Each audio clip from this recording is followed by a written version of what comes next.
Hello, everyone. Welcome back, and thank you for being here with us today. We have our good friend, Brother Sage, with us, and he is an author. You might have heard of some of his other books regarding Shivambu and whatnot. But today we are going to be talking about, he's going to share about his book, The Inescapable Book, The Inner Extraordinary Guide to Inner Peace and well-being. So how are you doing today? I'm doing great. I live in paradise and it feels like I'm living my dream. Excellent. Yeah. Way to go. Yeah. That yeah, when you feel like that just that free flow, which we were talking about earlier, and that peace, that's there's nothing else like that. Yeah, you have the challenges, but without the challenges, you wouldn't know that inner peace, right? Correct. Mhm. I've known Sage for a long time. Um, Brother Sage was the first person to introduce me to urine therapy, which is a big deal. In 2016, 2016 and a half or so. And yeah, that's where we go back. And he's written a few books. And I read a bit of this one and it flows very good. And we Mhm. were saying before we started recording, how the book just flows through you. And if you just let go and become sort of a negative space, information will fill your void. And I think it did that a lot in his book here because it's a pleasure to read. I think he did a good job, and I think it could be a great gift to humanity. Mhm. Mhm. Thank you. Yeah. Thank you. Kind words. So, can you share a little bit about how this book came to be? Yeah, I'd be glad to. Somewhere around 2016, 2017, I got the concept, the idea that our life is running parallel to our perception of our life. In other words, your true life, or what some people call heaven, where everything is in perfection and in a state of perfection right now, is going on while your version of your life in your mind and how you're identifying yourself and the things that appear in your life is also going on. Right? So the in between, the crossover is what people know as the veil. And so what this book is designed to let you look behind the veil, pull up the veil, and realize there never was a veil. So it started in 2018, but as I got into the manuscript and was moving into finishing the manuscript before doing the editing and getting to the publisher and doing that whole thing, it dawned on me that this was my journey. These are all the tools that I've been using my whole life from all my mentors, all the spiritual masters that I was fortunate to cross paths with. Uh, Everything from chanting and affirmations to sentence stems and breath work, it's all in here, including the concept of physical immortality. And so the book is the best of the best of what I've gone through in order to liberate my brain from the programming of society, my family, and education and religion. And so I'm laying out little places for people to stand and unravel their process and go through their process so they can unravel the belief systems, the patterns, the low images they have of themselves so they can liberate themselves. Mhm. Would you call it uh, kind of a how-to guide? It's a how-to. It's also a hearts-on, hands-on guide. Yeah, yeah, right. Yeah. Um, so I read through some of it. I have to be honest, I didn't read the whole thing, but I really like how every so often you put in the word breathe. Like, because we all have, That word. yes, like that reminder is just so fundamental. I mean, we're always breathing, but are we really breathing? Mhm. It's a Yeah. pretty revolutionary way of writing. And the brain obeys immediately too. As soon as you read that Mhm. little spell, you actually Mhm. just breathe without even thinking. So Yeah. Yeah. that's very innovative. Yeah, I really liked that. Well, I realized that as I was writing each phrase or each paragraph, some of them required to take it in and integrate because it goes so deep, so fast during the book that I had to stop and breathe to even write the next paragraph. So I'm going, Wow. everybody needs like a rest stop during the book so their mind can make sense of what this new information is coming into them. Right. Yeah. Because there'll be times where I'll be reading something and then I'm like, what did I even just read? Like I wasn't even like integrating any of it. I mean, maybe on a subconscious level, but then you have to go back. And so that's probably like that reminder of to breathe does, give you that space to remember what you just read. Mhm. Yeah, Yeah. and that's an important thing. Whenever we get stuck in our life and there's no movement going on, we're either anxious or we're confused or we're feeling helpless or hopeless. You're not breathing. I mean, you can check in really quick and going, "Oh, I wasn't breathing," Mm. right? And so Hmm. when you integrate that as a mindful practice, not only when you get in a position like that and you recognize that you're not breathing, but it also comes in handy when people come into your field and come into your life and you pick up they're not breathing, and sometimes you feel suppressed because they're not breathing. And I've done that so much. I used to just kickstart people by breathing next to them. They thought I was bored. I'm going, no, we need more oxygen in this space right here.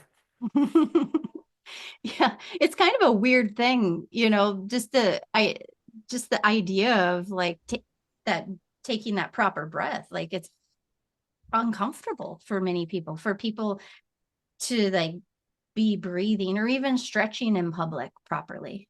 Like it's Mhm. just not what you do, right? Well, it's going to Yeah. become the new norm anytime now. Yeah, yeah, yeah. Yeah, it's like the natural pulse of life is the breath, constantly like an ocean going out, blowing it, and then people are just paused. Mm-hmm. Yeah, that's a big issue. Mm-hmm. Yeah.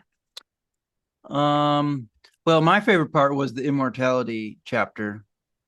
Um, that was Yeah. fantastic. Do you have anything to say, anything good to pick out from there, or? Well, I'd like to read a little excerpt from it, if I may. Mhm. Yeah, please do. Talk about flow crystal. Of all the places I could put my finger in the book, it went right to the chapter. I That's a good kid you. sign. Yeah, that's synchronicity. So here's just a little Love piece that. of immortality. By the way, I wrote this lovely piece, and I have it. I wrote it in 2006, and I can share it with you guys anytime you want. And the title of the article is "Your Sacred Living Foods, Your Spiritual Path, and Even Your Urine Therapy Will Not Save You from Your Mind." And Mm. so the book is talking about how we are always looking at all the things we're doing, thinking that's going to save us, but we're not looking at our belief systems and how we run our thoughts during the day. And a good quality mind that has positive life affirming ideas, you're going to be filled with an incredible life. There'll be joy, there'll be gratitude, there's all the goodies in life. So, immortality is, well, let's just read a little bit about it. Okay.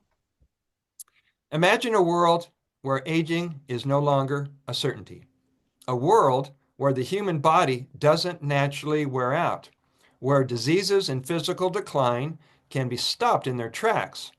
In this world, it's not just about living longer, it's about living better, maintaining your vitality, curiosity, playfulness, and having the opportunity to experience more of life, to grow and learn for as long as you choose. That's the concept of physical immortality, the possibility of living indefinitely with a body that doesn't age or succumb to illness or injury. Mm. Mhm. And that all begins in the mind, right? It begins in the mind and it flourishes in the mind. Yeah. And when you bring You're up that concept to people, you'll find out if they're content, satisfied, and enjoying their life.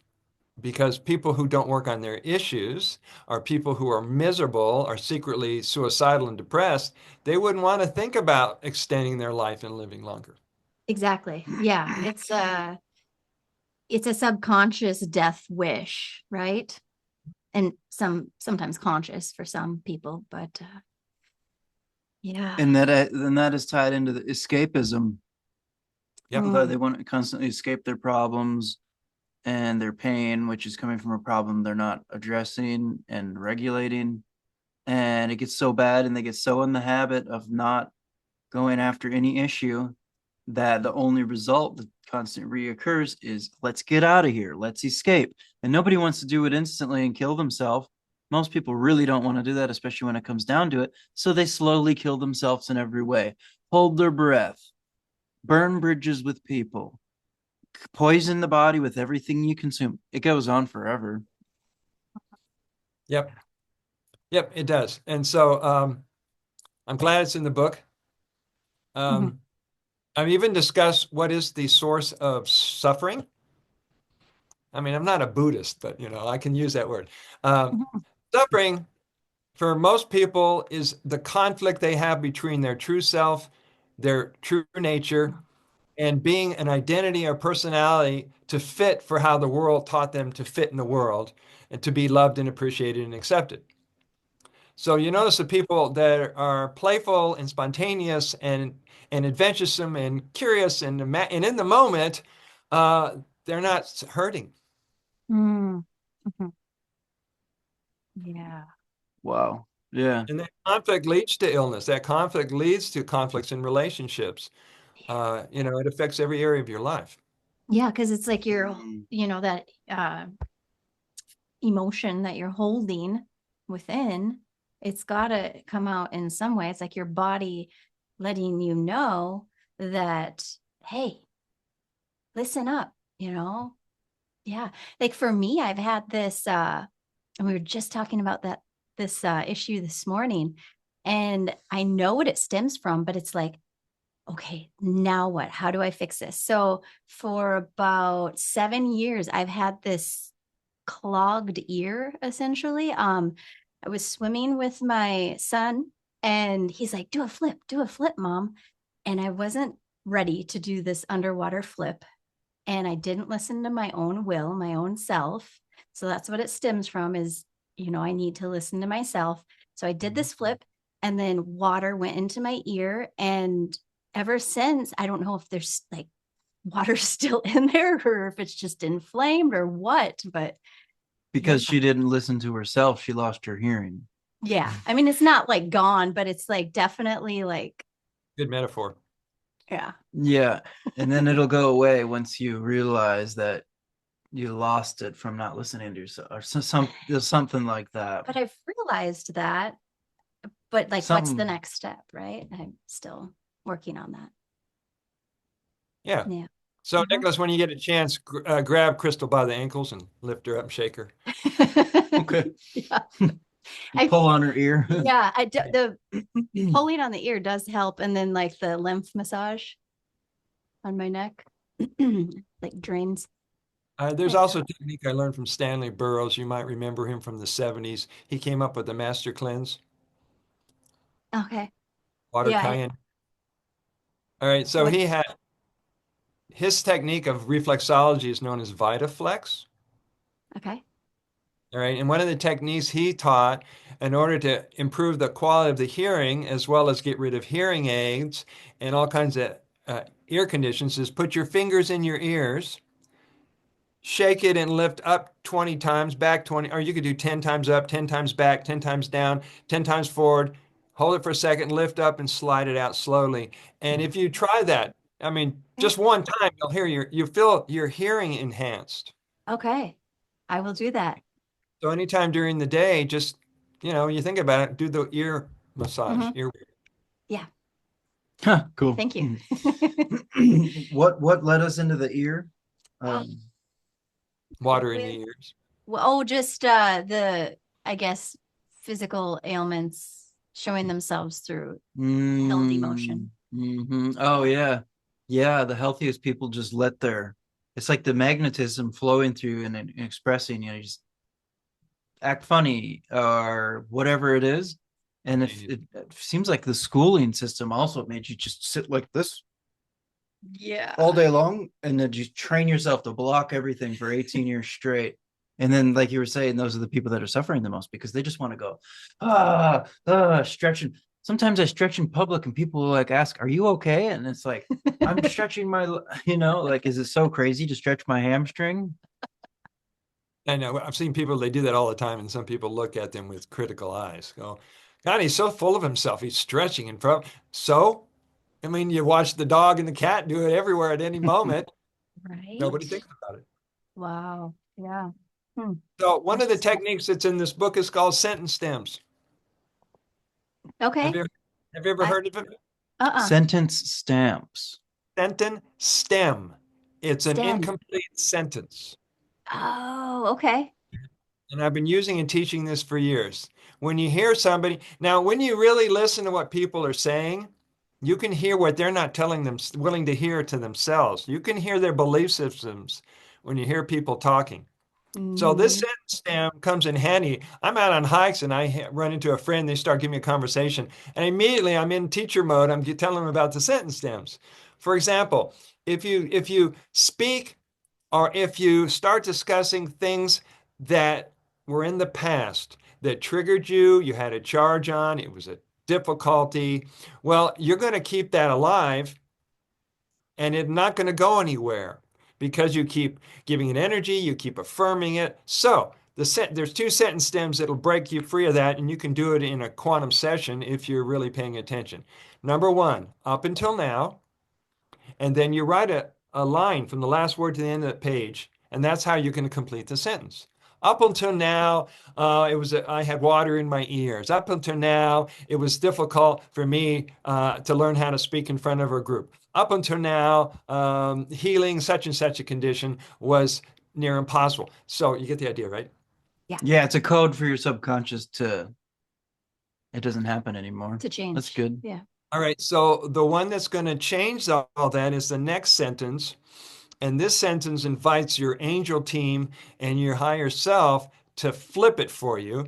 And it could go like that. The second sentence stem is, I am open to the possibility of, you Mm. draw a line to say, I'm open to the possibility of instantly healing my ears right now. I'm open to the possibility of manifesting all my heart's desires. I'm open to the possibility of being a multimillionaire before sundown. I mean, whatever you want to put in there, um, Yeah. the transformational stem sentence. Okay. Hmm. Stems. Yeah. Yeah. I'm Stem. open to the possibility. And then it literally just opens that energy in for you to play with and occupy. Hmm. Mhm.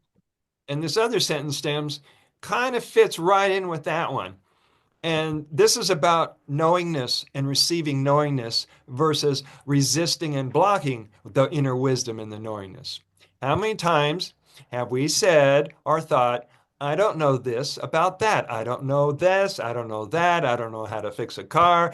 I don't know how to manifest whatever it is. So, what you're telling the universe is you don't want to know. Hold back the Mhm. wisdom.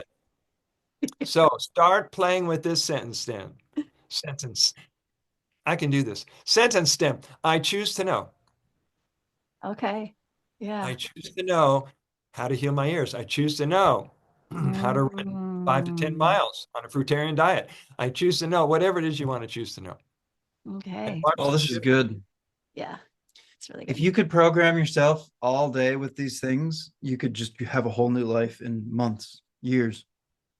Well, you can, and I notice in people's lives, they fall back into their habits and their routines. And those habits and routines aren't necessarily doing self-improvement, are using that quality time during your whatever, how much are we awake? 18 hours, 16 hours? Yeah. Something like that. I don't know. Yeah, maybe Never thought 18, about it. about Yeah. yeah, about 18, yeah. Yeah. Yeah. Or So 16, yeah. when you carve time in your day to practice loving and nurturing and improving yourself, uh, that changes the quality of your life. Some Mhm. people, while they're working, they're listening to self-improvement tapes, they're hearing affirmations. I had this guy who needed to spend some time with me, and I gave him an extra room, and he had 4 cassette players playing subliminal affirmations during the night. So he said, I might as well multi-track my brain. And so his life kept transforming and transforming because he was hitting himself up with 4 different tracks and 4 different voices and genders. And I go, wow, impressive. Huh. Yeah. Yeah. It is like digital coding, installing a coding, or a program they call TV shows programs. It's literally programming your your subconscious mind. Yeah, this morning, I woke up early and then I put on a lady that I listen to frequently, and I had a dream of meeting her. So it was like, yeah, it's just all connected. Well, when you're sleeping, you're totally open. Yeah, so it's good to play things that you want to encode your brain and your life with, right? Hmm. Yeah. It's Mm-hmm. all connected. We're all connected. Everything is connected. By the way, there's only one everything, just to Yeah. throw that idea out there. I have gems throughout the book, and some of the gems come from people who influenced me.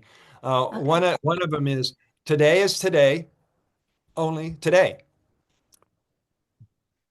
Mm, And yeah. when people are telling you, well, someday I'm going to do this, and someday I'm going to do that. Well, today is today, only today. When will now be a good time for you to do that? Mm-hmm. Give them a chance to, look at their resistance to moving forward and taking action on stuff. So our inner critic, or the part where we get lazy and procrastinate, doesn't come about anymore. I mean, we want to work through that one. Yeah. Mm-hmm. Now is the most effective and the Yeah. most prominent and the most powerful and the most uh controlling, has the most dominance, the now. Yeah, especially the past is really weak. But the future can be somewhat useful, but the Where is now it? has a lot of priority. What about for those that like they have the idea, they're about ready to like take action on it, but they just don't feel like it. You Yeah. know? Yeah. Hmm. It's like, how do you take action? Like for me, I'm talking to myself essentially, We know. um, like I have to feel like doing it. Like, I have all these different creative outlets. Hmm. Some days I feel like making jewelry. Some days I feel like making music. Some days I don't feel like doing any of it. Uh, Hmm. Sentence stem. yeah. I'm open to the possibility of doing this. Okay. I'm open to the possibility of my creative juices uh, open and flowing effortlessly for me. I'm open to the possibility of being where I need to be at all times without judging myself. I mean, you're always at the right place at the right time, doing the right activity, whether your mind wants to accept that or not. When you're doing nothingness without judgment and criticism, you can be in bliss. So Mm-hmm. laziness with self-esteem is a whole nother game.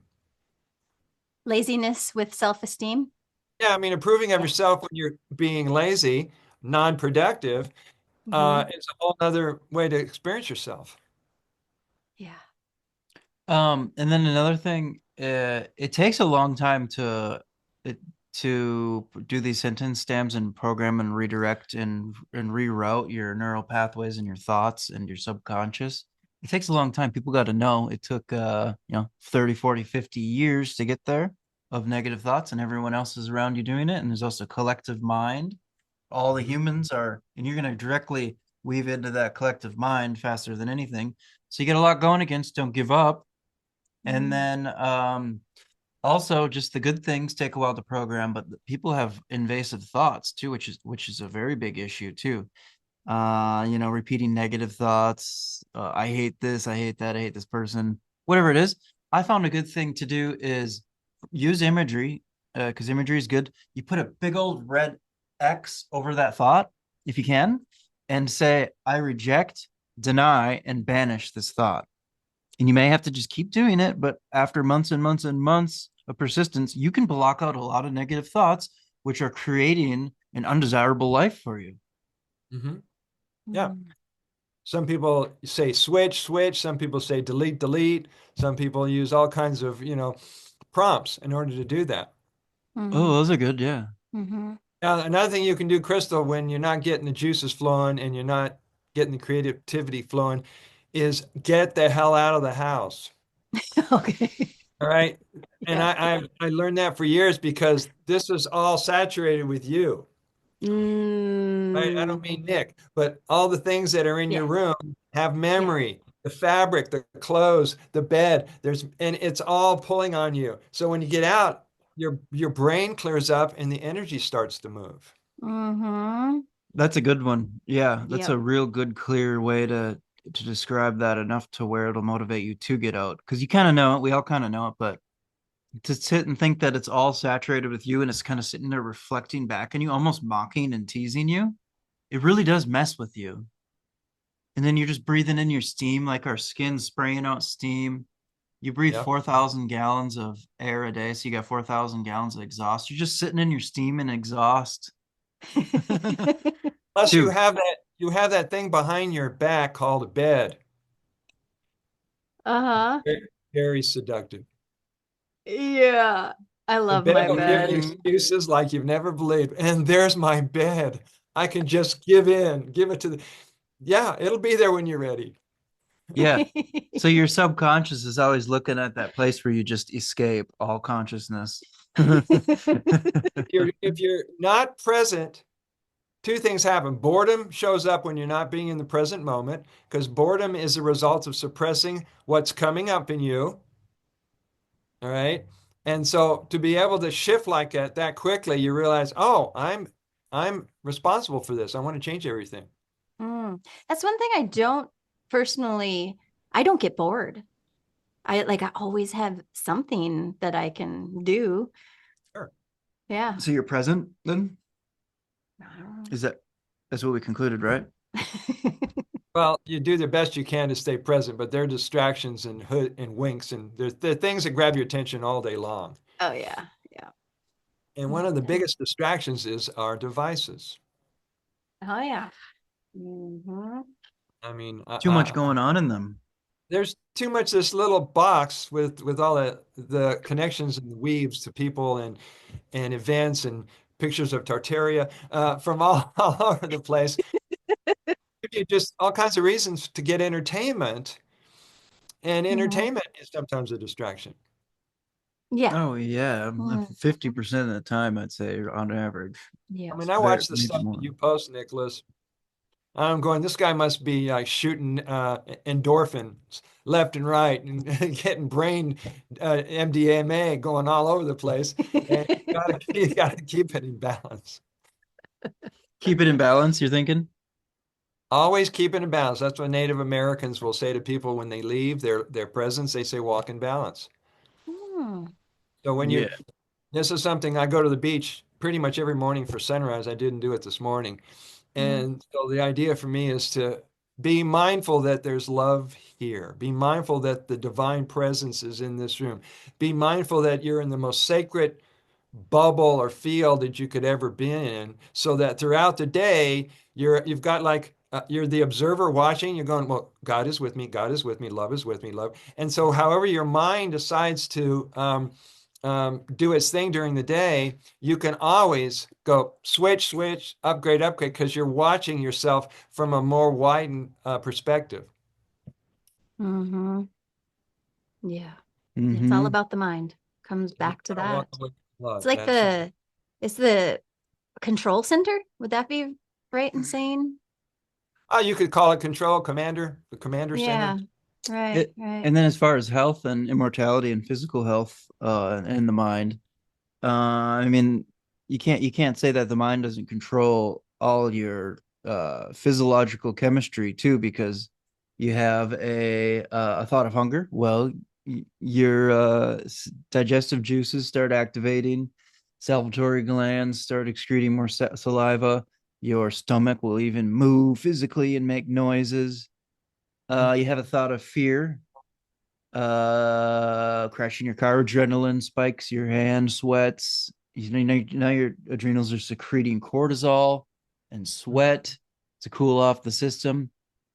You have a feeling of joy and love, oxytocin, heart expands. It's a lot of things. Your mind is really controlling your physiological chemistry. So yeah, the mind is very much the head unit. Mm-hmm. It's a processor that's bigger and better built than the fastest computer on the planet. Oh yeah. Mm-hmm. Because of Yeah. all the gold and amazing minerals and alchemy and stuff in it. Yeah. So go ahead. Oh, I was just going to shift gears. I had a, question pop up. Do you have a favorite part of your book, like a favorite chapter? That one that sticks out, or it's just all great? It's all great. I like the one on immortality. I like the one on getting discovering your perfect food path. Mm. Let's And talk. that one, go ahead. Yeah. Let Yeah, me it's all read. good. The name of that chapter is The Inescapable Food Path, Making Peace with Food. Okay. And I've been involved with live plant food since 1977, and I was a nutrition consultant at 6 major health food stores, and I really dug into the whole nutritional world and found out that what's harder for people is the anxiety about dialing in their body's food requirements or nutritional requirements every day. Because that's hit or miss. Sometimes you get it right, sometimes you get it wrong. Sometimes the super nutritional product that people sold you doesn't work or whatever. There's all kinds of complexities about dialing in the food. What enzymes are required to digest what food, what foods go together, what foods don't go together, what's the chemistry of foods.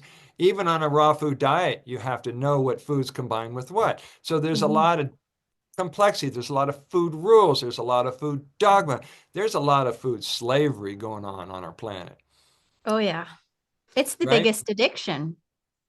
It's Like, I it's the think everyone on earth at this point, maybe not everyone, but 99.9% of people are addicted to food on some level. except the breatharians. Okay. Yeah, exactly. And nobody's actually interviewed them to find out how did they break free I know. And why not? Why and are, why not. yeah. Yeah.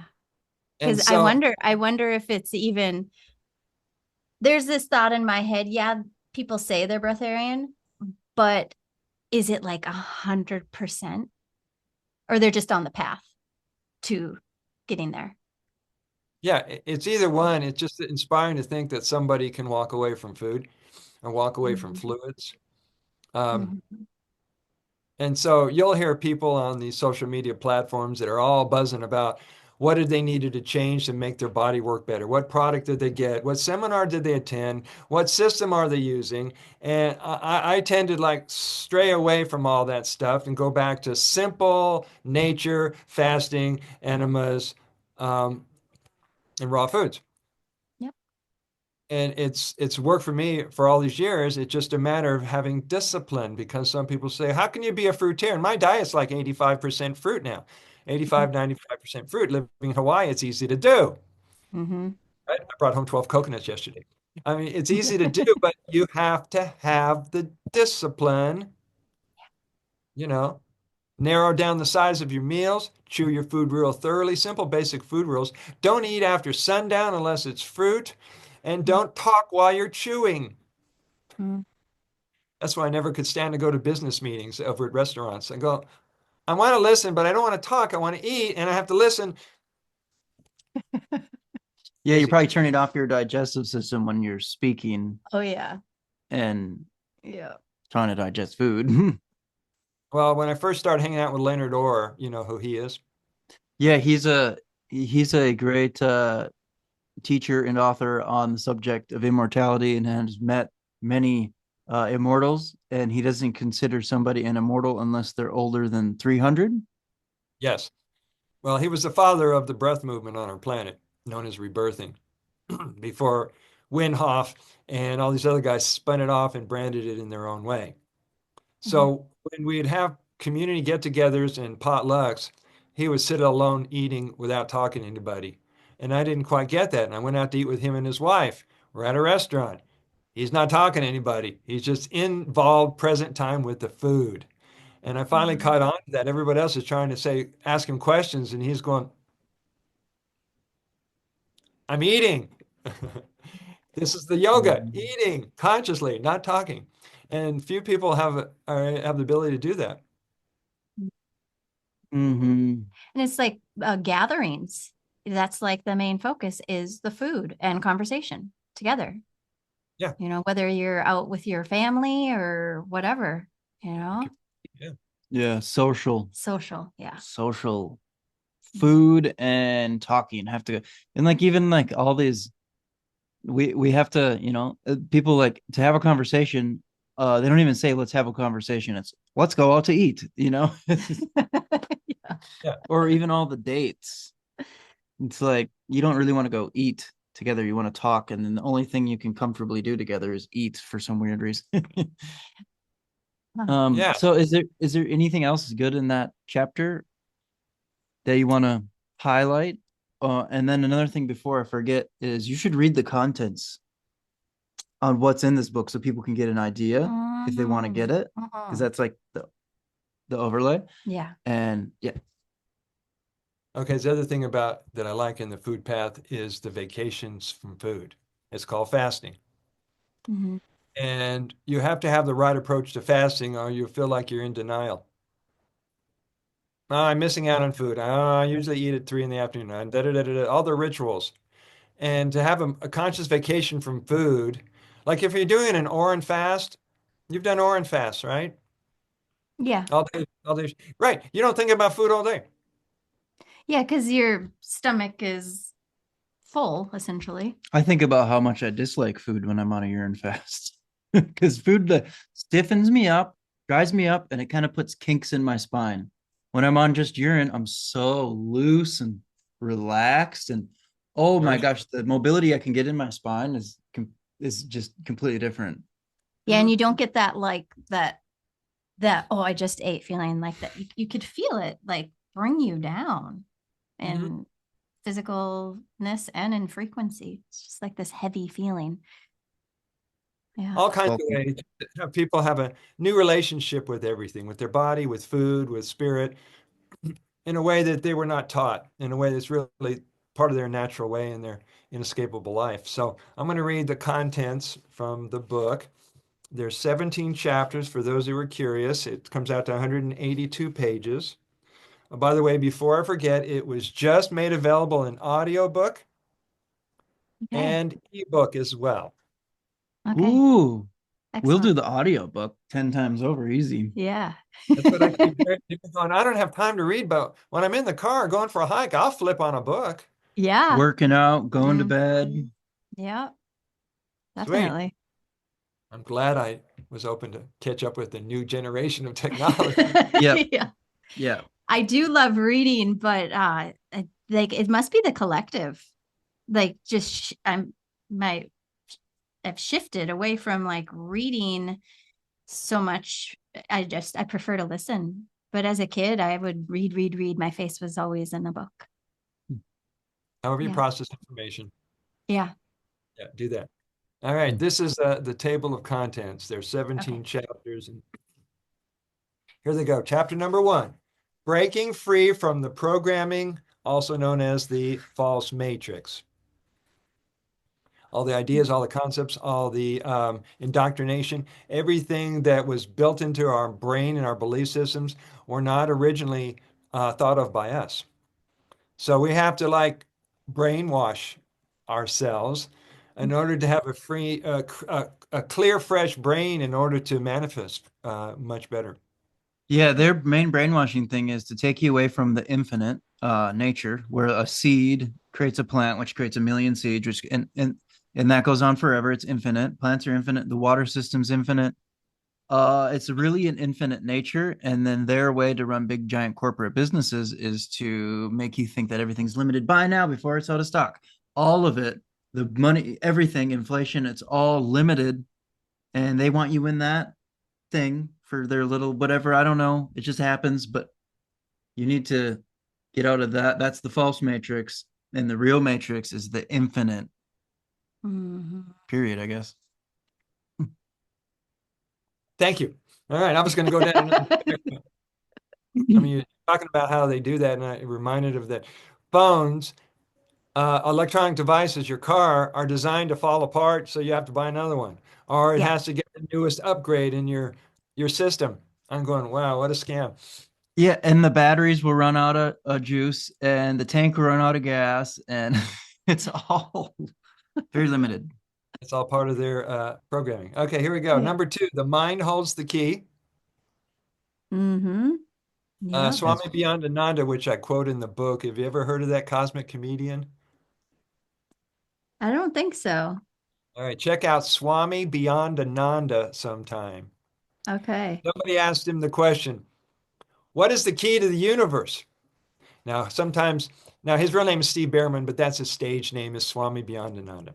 And sometimes he'll go into an Indian accent and he'll answer the question as if he is from India. So somebody asked him the question, what is the key to the universe? He says, I've got good news and I've got bad news. The bad news is there is no key to the universe. And the good news is it's been left unlocked. Haha. Nice. So the key to the universe is the quality of your thoughts. Mm-hmm. And it's very empowering to think that you don't need to buy a system or a program or something in order to heal yourself, change your life, have intimate relationships, prosper, and really enjoy the best life ever. Yes. That's Yeah, good. it's very freeing. It makes us absolutely responsible, whether you're ready or not. Right. Yeah. All right, that could be over. I don't That's the mind a issue. little responsibility. That's the issue. I'm People, good with that. yeah. Most people are programmed with responsibility glitch. There's something to that with the responsibility. Mm-hmm. I Yeah. can't elaborate on it this second, but I've had deep revelations with the responsibility thing. Well, everyone just wants what not I use everyone as like a general term, but wants to rely on an external source, other people. Save me. Who gets you propane? Who does this? Who does that? Yeah. Yes. And then even being responsible for your own life, like being healthy every day. Mhm. So you don't have to get sick and then have this hospital be responsible for you. Because when other people are responsible for you, the quality is reduced by like 90%. And the pressure's off of you. Mhm. Supposedly. Well, And then you can blame them.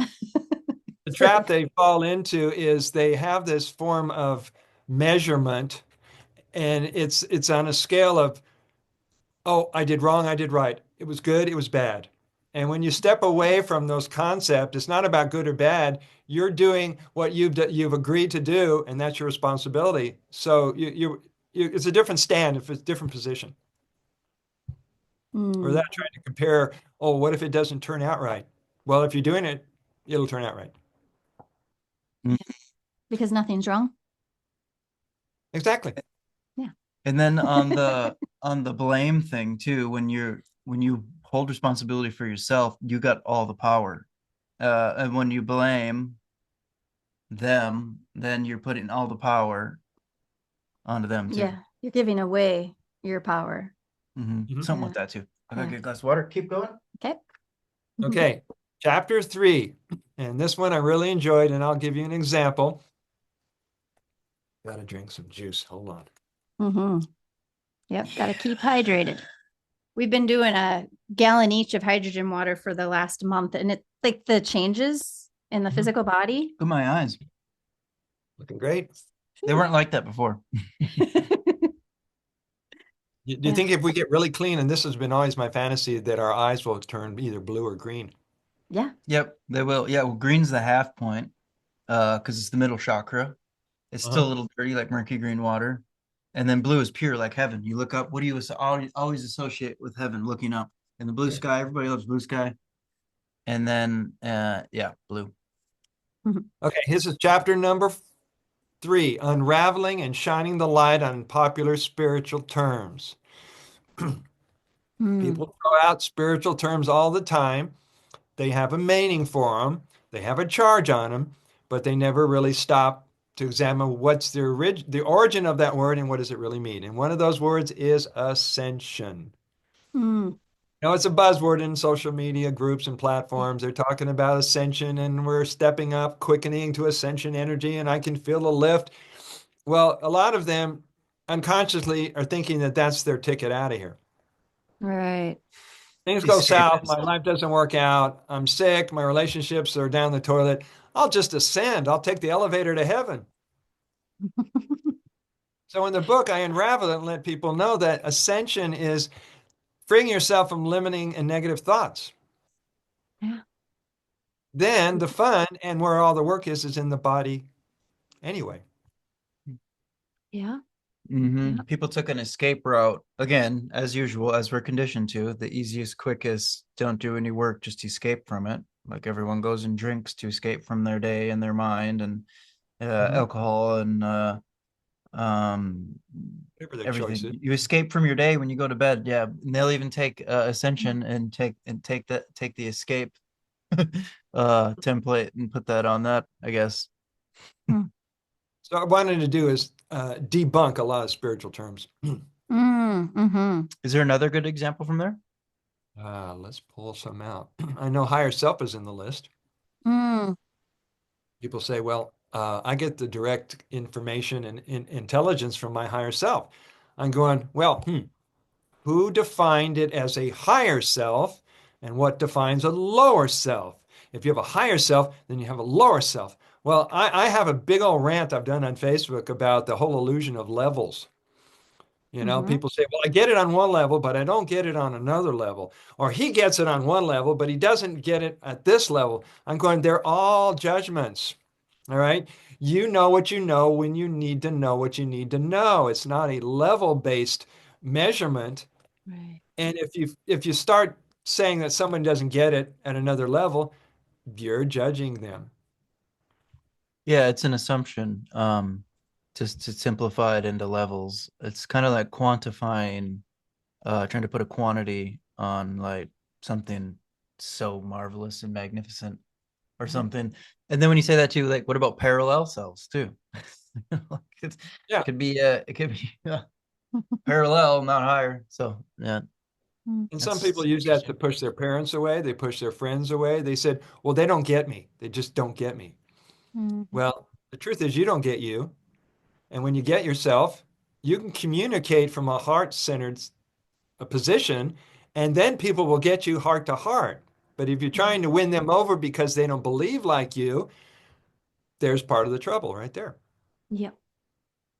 Mm-hmm. And any other good spiritual terms in there? Let me Or take. should we? Let's go to the next chapter. Yep. We got some more to go here. Number 3, restoring self-worth and self-esteem. That seems to be the biggie for a lot of people. I was raised with low self-esteem because I was the third child.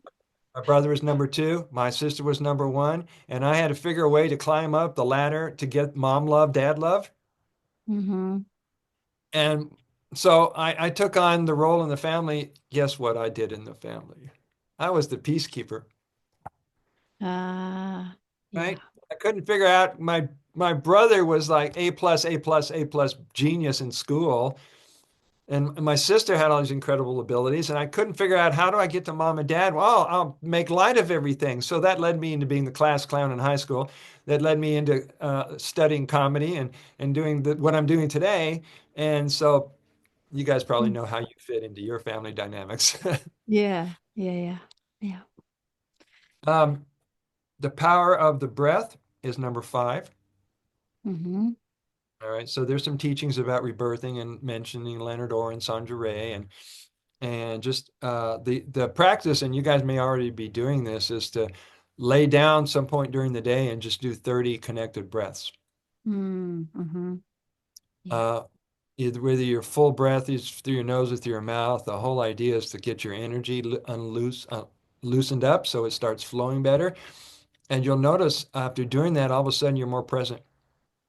I don't know if I do 30 consecutive, but like during my yoga practice, I'm definitely like focused on the breath, but I'm also doing other, stretching and stuff.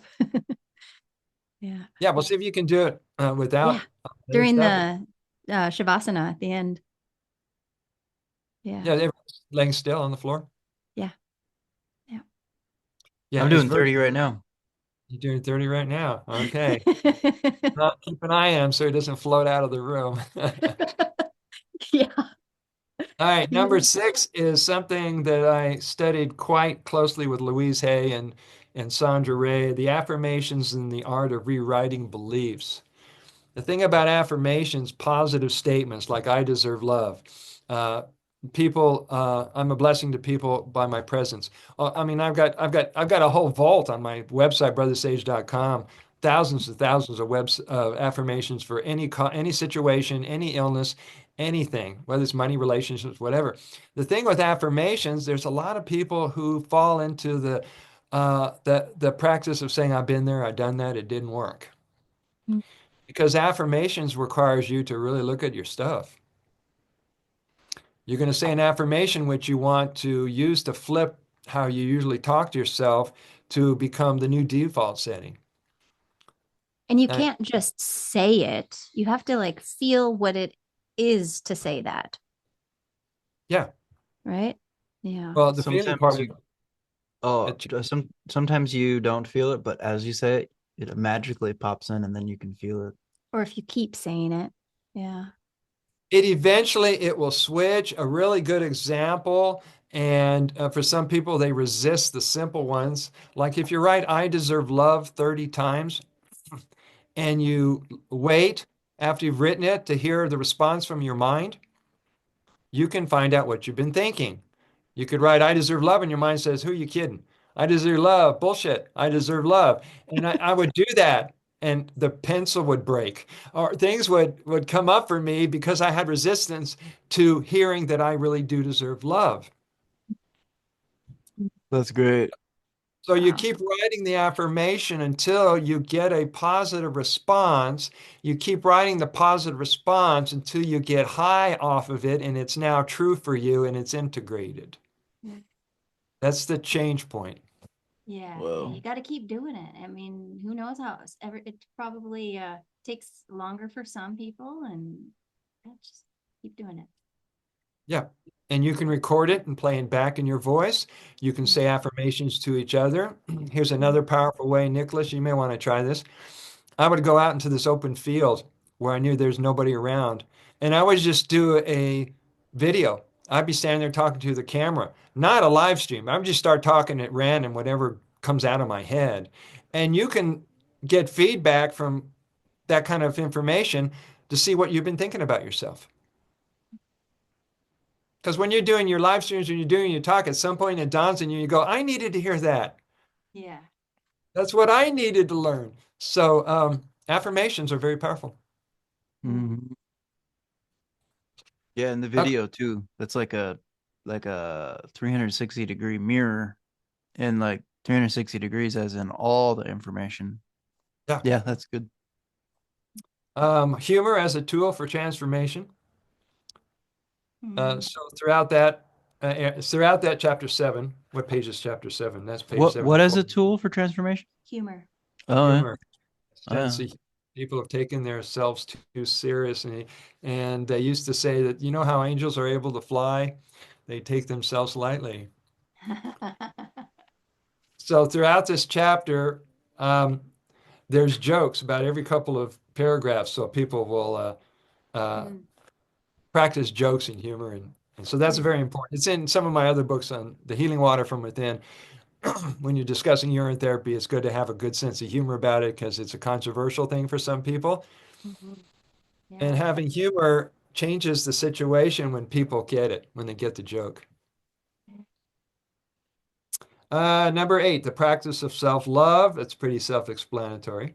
9 is the food path. 10 is the mirror of self-reflection. 11, we go into guided meditation for personal liberation. Chapter 12, the art of letting go of the past. Chapter 13, I wrote this. This is good. Yeah, it's amazing.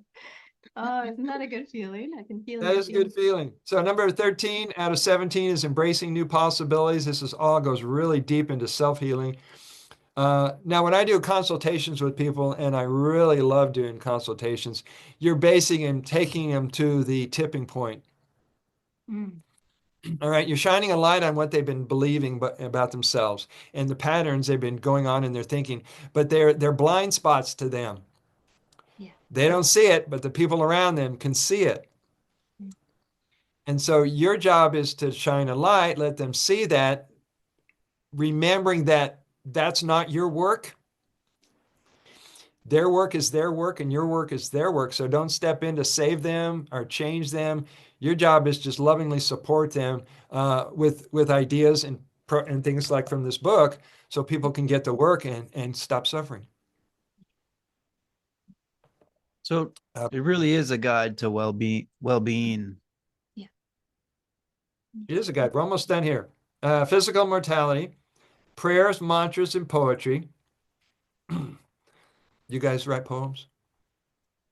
I used to more. I don't. There's lots of things I used to do. Up until now. I have two huge poetry books from Boganathar Bogar Pellini. He's one of the great 18 Siddhars, and we have these Navapashanam beads from him. That's the only poetry I have, and these are stones made out of 2,000 herbs, rare gemstones. He's a master of alchemy. He taught a lot of the yogis. He taught Babaji and like 5 or 6 of the other 18 great siddhars. But anyways, those are the books that I have on poetry. That's it. I don't read them as much as I should, but maybe I will now. I would encourage you, brother, to let your romantic out and look at your beloved and be inspired that she is your muse so you can start channeling poems to her. So let me give you 2 examples from my book. I wrote a lot of poems to my wife. We were married for 22 years, and she was my muse. And as I went on to life, there are certain women that really struck deep in my heart. We weren't intimate or sexual, but they were my muses. And I let them know I'm writing poetry because of your presence in my life. And so here's 2 of them. Lovers are lovers. That's what you do. Take it viral. Start with you. Diving deep into the bliss I go, this precious heart teaches what there is to know. Releasing fear and doubt as I sail, with love in me I cannot fail. Hmm. And here's Simple one and more. true. Here's one more, you romantic people, you. The bitter and the sweet, within an instant they do meet, exploring the common ground where joy, love, and oneness abound. Holding nothing back or in reserve, both of their flavors finally merge. This could come into a rap song. I mean, this has a nice pattern to it. As all ideas are seen and heard, let's take them all higher atop every bird. Mm. Mm. Yeah, So very, very be sweet. inspired, write poems. Yeah. Does it end with that? Mm-hmm. Yeah. And I know your zodiac and tropical astrology is Gemini, the author and the poet. And you also have the ruler of Gemini, Mercury, in Gemini, which is greatly it's considered Exalted. is in rulership. It's a what is it? A dignity. Great dignity with words, mind, and Gemini is also the respiratory system. So it has all to do with breathing. And yeah, so like what better person to write a book and have breathing in it than a Gemini with the ruler, Mercury, in Gemini. Very cool. And it shows through. Thank you very much. So the last 2 chapters is Living the Inescapable Life, How to Create the Inescapable Lifestyle. Chapter 17, the last one is The Journey Ahead, What's Possible Now. It's your time to spread good news. Mm-hmm. Yeah. And we all need to spread more good news so people can be more, peaceful. With everything going on in the world, with all the gloom and doom and scary stuff that everybody's putting their attention on, it's nice to bring a balance point so that talking about human interest stories and the triumph of the spirit and the love of life can become the new norm, that becomes more a dominant conversation in the public. It's coming. Yeah. It's The coming, shift and is, we're yeah. part of it. Yep. Well, thank you so much for sharing your piece of heart. You know, that the book is your heart. I can feel that. Thank you.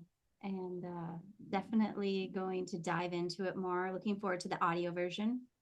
And yeah, where can people get your book? You get this book. Okay, you've got 2 options. For anybody who wants an autographed copy of the Inescapable book and you live in the United States, that's how you get it. I'll have extra copies on hand. Everybody else can get either the paperback, the ebook, or the audio book on Amazon. And so you either get it instantly or it'll be shipped to you wherever you live on the planet. Okay. And they can find you at your website. Is that how they get the physical signed Yeah, copy? you have them go. If you want to put in the description of this video, brothersage.com. It's the best way to reach out and communicate either by cell or email. Okay, perfect. Yeah. Okay. Unless there's anything else, I think we covered a lot. No, not much more, but I recommend this book. I read through it and I've known him for a long time, and it's got a lot of soul in it and a lot of good information. Awesome. Mahalo, guys, for inviting me on and being able to introduce the book to the world. Yeah. Yeah. Thank you for being here. Yeah. Yep. Thank you. Look forward to next time. We'll talk again soon. All righty. Aloha. Bye. Bye.